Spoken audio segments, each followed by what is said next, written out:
My best friend's wedding, a girl lunged forward and caught the bouquet, only for it to slip from her hands and land squarely in my arms. My best friend, Lauren Walker, beamed at me. "Madison, looks like you're the next bride." The guests exchanged knowing glances and turned toward my boyfriend of 8 years, Mason Ryder, the CEO of the Ryder Group. But he calmly plucked the bouquet from my hands and casually passed it to the girl standing beside me, his secretary, Natalie Carter. She caught it first. He ruffled my hair, his voice gentle. "Be good. Give it back to Natalie for now. We'll wait for the next time." The spotlight and the guests' attention shifted with the bouquet, settling on Natalie. I looked at her startled yet shy expression, then rested a hand on my stomach and forced a bitter smile. Mason didn't know there wouldn't be a next time. Our 8-year promise had already come to an end, and we still hadn't taken the step into marriage. And I had already promised my parents, who were royalty, that next week I would leave and return to Montelvia to inherit the family legacy. The moment Natalie Carter ended up with the bouquet, my best friend Lauren Walker's smile vanished. She was even angrier than I was. Leaning close to my ear, she whispered through gritted teeth that Natalie did it on purpose. "Before the wedding, I specifically told everyone the bouquet was meant for you." I gently interrupted her. "Lauren, today is your big day. Little things like this don't matter. But you've waited 8 years just to marry Mason," she said anxiously, "and now you're carrying his child. If you still don't have the wedding soon, it's okay." I turned my head calmly and looked toward Mason Ryder. Natalie, holding the bouquet, was sitting right beside him. The distance between them was far closer than what a secretary should reasonably keep.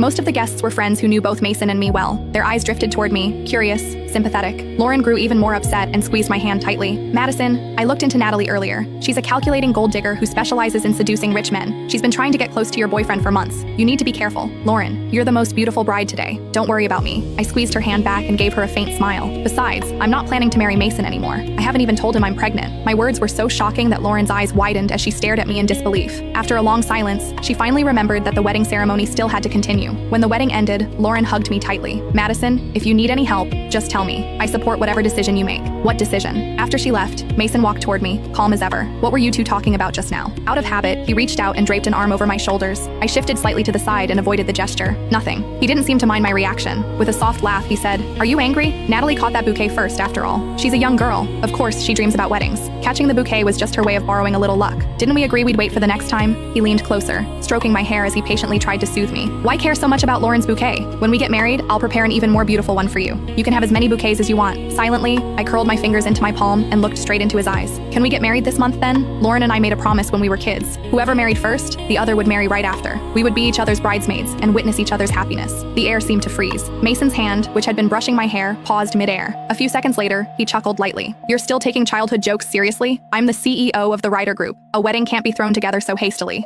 Don't rush. I promise you, it will be the most perfect wedding." Bitterness surged quietly in my chest. Every time a conflict arose, he would make promises about next time, about that future wedding. 8 years had passed, and I was still waiting for the day that promise would come true. But now I had decided to go home. I wouldn't wait any longer.